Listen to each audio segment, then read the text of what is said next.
അസ്സലാമു അലൈക്കും വറഹ്മത്തുള്ളാഹി വബറകാതുഹു. അൽഹംദുലില്ലാഹ് വസ്സലാത്തു വസ്സലാമു അലാ റസൂലില്ലാഹ് വഅലാ ആലിഹി വസഹ്ബിഹി അൽ ഫായിസീന ബിറിളല്ലാഹി അമ്മാ ബഅദ്. സുഹൃത്തുക്കളെ, ഇനി ജബ്ബാർ കൈകാര്യം ചെയ്യുന്നത് വിശുദ്ധ ഖുർആനിലെ 92-ാമത്തെ സൂറയാണ്, അധ്യായമാണ്. അതായത് സൂറത്തുൽ ലൈൽ. വല്ലൈലി ഇദാ യഗ്ഷാ വന്നഹാരി ഇദാ തജല്ലാ വമാ ഖലഖൽ ദക്കറ വൽ ഉൻസാ ഇന്ന സഅയകും ലശത്താ. ഈ ആയത്തുകളാണ് അതിൻ്റെ തുടക്കത്തിലുള്ളത്. വല്ലൈലി ഇദാ യഗ്ഷാ, രാത്രിയെക്കൊണ്ട് സത്യം, ഇദാ യഗ്ഷാ, അത് മൂടുമ്പോൾ, വന്നഹാരി, പകലിനെ കൊണ്ട് സത്യം, ഇദാ തജല്ല, അത് പ്രഭ ഉള്ളതായി തീരുമ്പോൾ.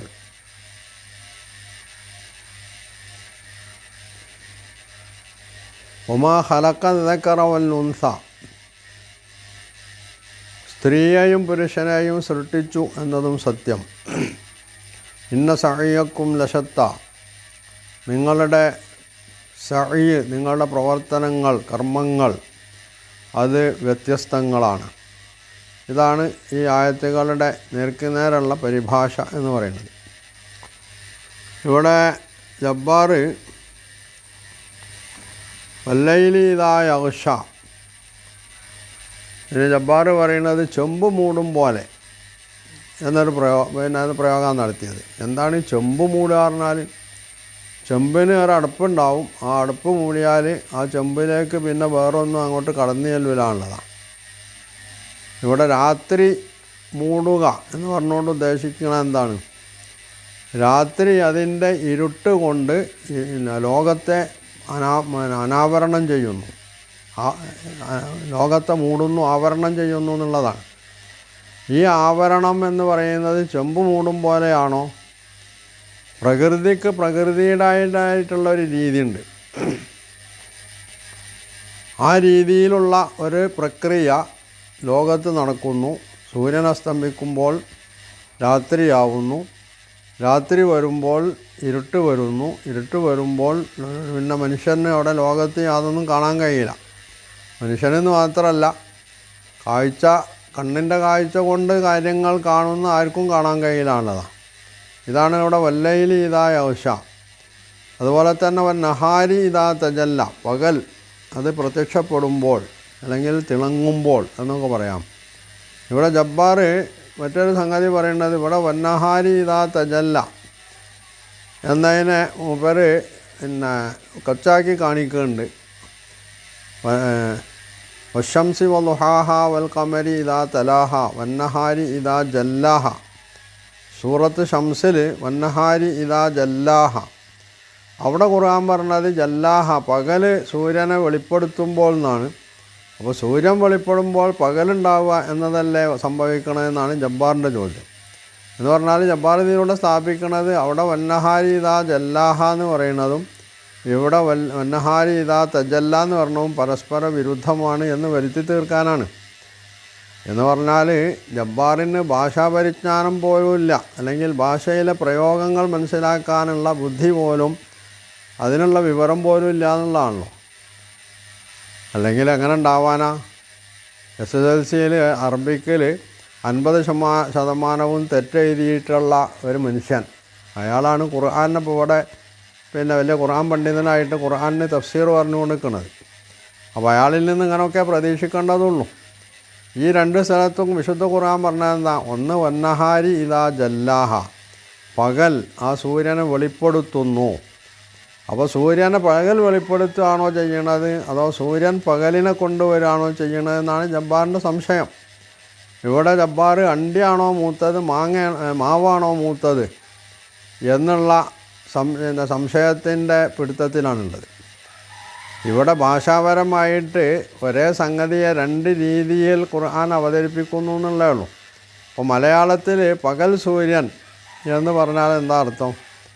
പകൽ സൂര്യൻ എന്ന് പറയാൻ പറ്റുമോ? പകൽ സൂര്യനുള്ളതുകൊണ്ടല്ലേ പകലുണ്ടായിട്ടുള്ളതെന്ന് ഒരുത്തൻ ചോദിച്ചാൽ അവനെ സംബന്ധിച്ച് നല്ല ബുദ്ധിമാൻ എന്നാണോ കേൾവിക്കാർ മനസ്സിലാക്കുക അതോ വിഡ്ഢി എന്നാണോ മനസ്സിലാക്കുക? സാമാന്യ ജനം അവനെ മനസ്സിലാക്കുക, തനി വിഡ്ഢി. ഒരു ഭാഷാപ്രയോഗം പോലും മനസ്സിലാക്കാൻ കഴിയാത്ത വിഡ്ഢീനെ സാമാന്യ ജനം അവനെപ്പറ്റി മനസ്സിലാക്കുള്ളൂ. പണ്ഡിതന്മാരെ സംബന്ധിച്ച് പിന്നെ പറയാനുമില്ല. ശേഷം ഭാഷാ പണ്ഡിതന്മാർ ഇത്തരം ആളുകളെ ഇരുത്തേണ്ടത് ഇരുത്തുകയാണ് ചെയ്യുക. ഇതാണ് ഇവിടെയും ജബ്ബാറിൻ്റെ കാര്യത്തിൽ സംഭവിച്ചിട്ടുള്ളത്. ഒരു സ്ഥലത്ത് പകൽ സൂര്യനെ വെളിപ്പെടുത്തുന്നു എന്ന് പറയുന്നു. എന്ന് പറഞ്ഞാൽ സൂര്യൻ വരുന്നത് കൊണ്ടാണ് പകലുണ്ടാകുന്നത് എന്ന് ഒരു നിലക്ക് പറയാം. പകൽ വരുന്നത് കൊണ്ടാണ് സൂര്യനെ കാണാൻ കഴിയുന്നത് എന്നും പറയാം. അതുപോലെ തന്നെയാണ് വന്നഹാരി ഇതാ തജല്ല. ഇവിടെ പകൽ തിളക്കമുള്ളതായി തീരുക എന്നാണ് വന്നഹാരി ഇതാ തജല്ല പറഞ്ഞാൽ. ഇതിന് രണ്ടേയും കൂട്ടിക്കെട്ടിയിട്ട് ഇത് ഭാഷാപരമായൊക്കെ തെറ്റാണെന്ന് സമർത്ഥിക്കണമെങ്കിൽ കുറഞ്ഞ തൊലിക്കട്ടിയൊന്നും പോരാ എന്നുള്ളതാണ് ഇതിൽ നമ്മൾ മനസ്സിലാക്കേണ്ടത്. അപ്പോൾ വന്നഹാരി ഇതാ തജല്ല ഉമാ ഖലഖത് ദക്കറ വൽ ഉൻസ, ആണിനെയും പെണ്ണിനെയും സൃഷ്ടിച്ചവൻ, അല്ലെങ്കിൽ സ്ത്രീ പുരുഷന്മാരെ സൃഷ്ടിച്ചു എന്നതും സത്യം. അതായത് അള്ളാഹു സ്ത്രീകളെ പുരുഷന്മാരെ അല്ലെങ്കിൽ ഇണകളെ പ്രപഞ്ചത്തിലുള്ള ഏത് വസ്തു എടുത്താലും അത് ഇണകളായിട്ടാണ് സൃഷ്ടിക്കപ്പെട്ടിട്ടുള്ളത് എന്നാണ്.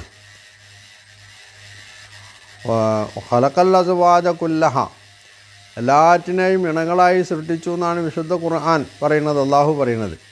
അപ്പോൾ ഈ പ്രപഞ്ചത്തിലുള്ള എല്ലാം ഇണകളാണ് എന്ന് പറയുമ്പോൾ ജബ്ബാറിനൊരു ചോദ്യം, ഇവിടെ ആണിനും പെണ്ണിനും മാത്രമേ അള്ളാഹ്ക്ക് അറിയുള്ളൂ, നപുംസകങ്ങളെ അറിയില്ല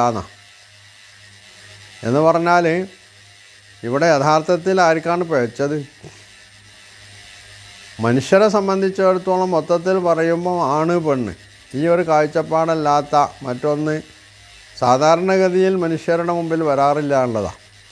പിന്നെ ലോകത്ത് എല്ലാ സംഗതികൾക്കും അപവാദങ്ങളുണ്ട് എന്നതുപോലെ മനുഷ്യകുലത്തിലും ഇതിന് അപവാദമുണ്ട്. ചിലരെ സംബന്ധിച്ച് നേർക്കുനേരെ ആണ് എന്നോ പെണ്ണ് എന്നോ പറയാൻ പറ്റുകയില്ല. അവർ ഇജടകൾ എന്നവരെ സംബന്ധിച്ച് നമ്മൾ പറയുന്നുള്ളതാണ്. പക്ഷെ അങ്ങനെ പറയുമ്പോഴും ഇവരിൽ ഈ രണ്ട് സംഗതികളിൽ ഏതെങ്കിലും ഒന്ന് ലീനമാണോ എന്നുള്ളത് പരിശോധിക്കപ്പെടേണ്ടതാണ്.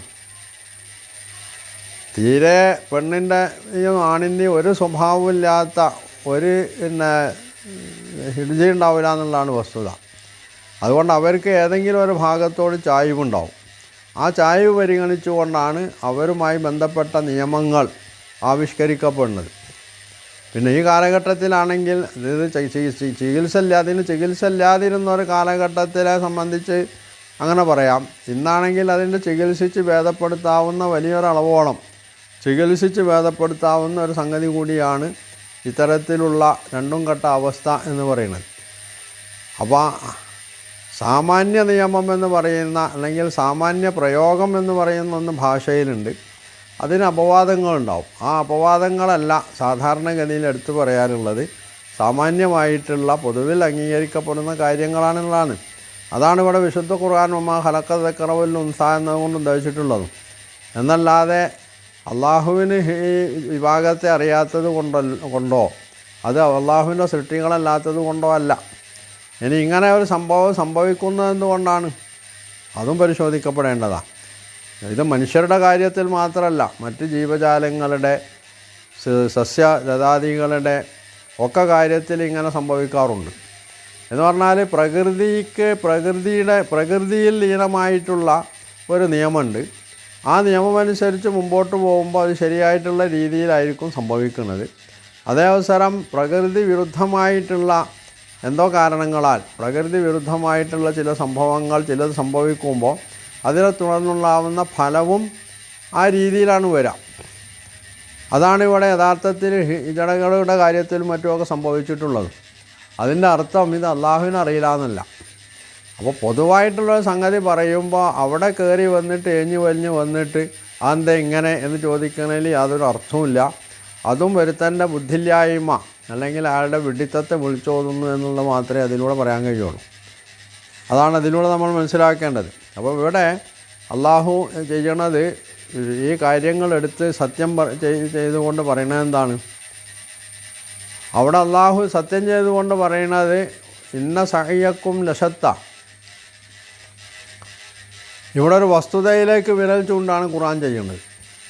അവിടെ മനുഷ്യരിൽ വേറെയും ആണും പെണ്ണും കണ്ട സ്വഭാവക്കാരുണ്ടോ ഇല്ലയാണല്ലോ ചർച്ച ചെയ്യുന്ന ഒരു രംഗം പോലുമല്ല ഇത്. അങ്ങനെയാണെങ്കിലാണല്ലോ അതിനെ സംബന്ധിച്ച് പരാമർശിക്കേണ്ടത്. ഇവിടെ മൊത്തത്തിൽ മനുഷ്യന് ബോധ്യമുള്ള ഒരു സംഗതി എടുത്ത് പറഞ്ഞുകൊണ്ട് അത് സത്യം ചെയ്തുകൊണ്ട് അള്ളാഹ് പറയുന്നത് ഇന്ന സഅയ്യക്കും ലശത്ത, മനുഷ്യൻ്റെ സഅയ്, അവൻ്റെ പ്രവർത്തികൾ, അവൻ്റെ വിശ്വാസം, അവൻ്റെ വാക്ക്, പ്രവൃത്തി ഇതൊക്കെ വ്യത്യസ്തങ്ങളാണ്. കാരണം മനുഷ്യൻ എന്ന് പറഞ്ഞാൽ അങ്ങനെയാണ്. മനുഷ്യൻ സ്വതന്ത്ര ജീവിയാണ്. അവന് ചിന്തിക്കാനുള്ള കഴിവുണ്ട്, യോഗ്യത ഉണ്ട്, അതിനുള്ള അവകാശമുണ്ട്. അതൊക്കെ വകച്ചു കൊടുത്തിട്ടുള്ള അള്ളാഹു, അവൻ്റെ സൃഷ്ടാവ് അള്ളാഹു തന്നെയാണ് ഇത് പറയുന്നത്. നിങ്ങളുടെ പ്രവർത്തനങ്ങൾ വ്യത്യസ്തമാണ്. ആ വ്യത്യസ്തമായിട്ടുള്ള ഈ സ്വഭാവം അല്ലെങ്കിൽ രീതികൾ നിങ്ങൾക്ക് നൽകിയിട്ടുള്ളതാരാണ്? അത് രാപ്പകലുകൾ സംവിധാനിച്ചിട്ടുള്ള മനുഷ്യനെ ആണും പെണ്ണുമായി, അല്ലെങ്കിൽ മനുഷ്യരെന്ന് മാത്രമല്ല ജീവജാലങ്ങളെ ആണും പെണ്ണുമായി സൃഷ്ടിച്ചിട്ടുള്ള ആ അള്ളാഹു തന്നെയാണ് നിങ്ങളുടെ പ്രവർത്തനങ്ങളിലുള്ള ഈ വൈവിധ്യവും ഉണ്ടാക്കി വച്ചിട്ടുള്ളത്. അതുകൊണ്ട് ഈ വൈവിധ്യത്തെ നിങ്ങൾ ശത്രുതയ്ക്കുള്ള കാരണമാക്കി മാറ്റുന്നതിന് പകരം ആ വൈവിധ്യത്തെ വൈവിധ്യമായി അംഗീകരിച്ചുകൊണ്ട് തന്നെ അതിലുള്ള വസ്തുതയും സത്യവും നേരും നിറയുമൊക്കെ മനസ്സിലാക്കി അതിനനുസരിച്ച് മുമ്പോട്ട് പോകാനാണ് നിങ്ങൾ ശ്രമിക്കേണ്ടത് എന്ന് മനുഷ്യനെ ഉദ്ബോധിപ്പിക്കുകയാണ് ഇവിടെ ചെയ്യുന്നത്. അത് മനസ്സിലാക്കുന്നതിന് പകരം ഇവിടെ മറ്റൊരു രീതിയിലാണ് ജബ്ബാർ ഇതിനെ വിലയിരുത്തുന്നത് എന്നുള്ളതാണ് ജബ്ബാറിൻ്റെ വിഡ്ഢിത്തപരമായിട്ടുള്ള സമീപനം എന്നുള്ളത്. ഒരു ഗ്രന്ഥം അത് എന്തിനാണ് ആ കാര്യം പറയുന്നത് എന്നാണ് ആദ്യം ചിന്തിക്കേണ്ടത്. എന്നിട്ട് വേണം അതിനെ സംബന്ധിച്ച് വിലയിരുത്താനും അതിനെ വിമർശിക്കുകയാണെങ്കിൽ വിമർശിക്കാൻ, നിരൂപണം നടത്തുകയാണെങ്കിൽ നിരൂപണം നടത്താൻ, അത് അംഗീകരിക്കുകയാണെങ്കിൽ അംഗീകരിക്കാനൊക്കെ. അതിന് പകരം തൻ്റെ മുമ്പിൽ വരുന്ന എന്തിനേയും അടച്ച് ആക്ഷേപിക്കുകയും അതിലൊക്കെ എന്തോ അബദ്ധങ്ങളുണ്ട് എന്ന് വരുത്തി തീർക്കാനുള്ള ഈ ജുഗുപ്സാവഹമായിട്ടുള്ള ശ്രമം അത് ഏറ്റവും വലിയ വിഡ്ഢിത്തമാണ് എന്നാണ് ഇത്തരത്തിലുള്ള ആളുകൾ, അവരെ പിന്തുണക്കുന്നവരും മനസ്സിലാക്കേണ്ടത്. അതില്ലാതെ പോകുന്നു എന്നുള്ളതാണ് ഇവരുടെ ദുര്യോഗവും.